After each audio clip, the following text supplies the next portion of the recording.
Hello everyone! So if your Cricut keeps cutting stickers like this, I'm going to share a couple tips that you can try to hopefully get it to cut stickers like this instead.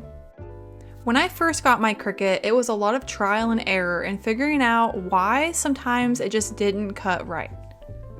Either my designs would be off center or it would just cut off completely. Or my machine would just keep trying to read the registration lines and end up giving me an error. Sometimes it's just due to the paper you're using, especially if it's glossy sticker paper.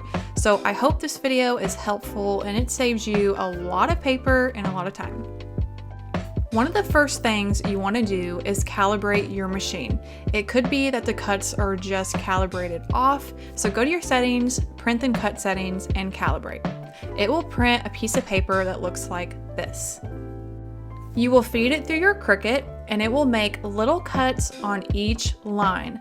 Then what you'll do is tell it which line has the most centered cut. It will do it on the top and the right side. Then it will cut this box out and you will tell it if the cut is on the box or if it is out. If you're still having problems and you are using glossy sticker paper and laminates, try closing your Cricut lid. If you have that extra light coming through, it can reflect off your glossy paper and blind the sensor. You do not have to have the Cricut lid open for it to work.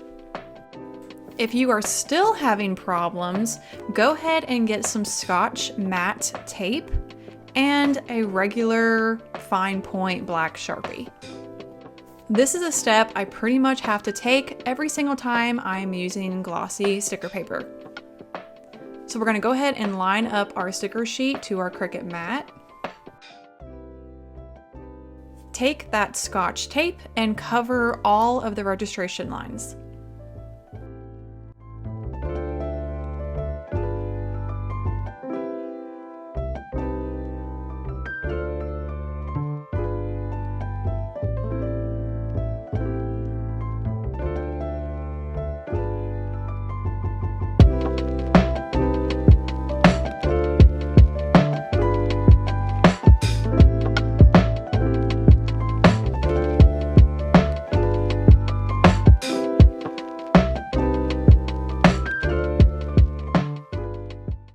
Once I'm done with that, I'm going to trace all the registration lines with the black Sharpie.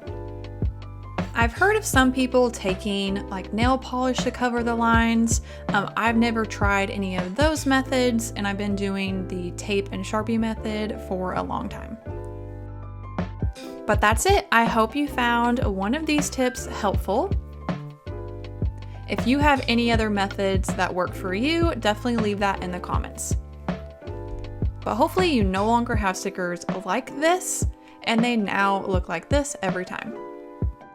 But thank you so much for watching and I will see you in my next video.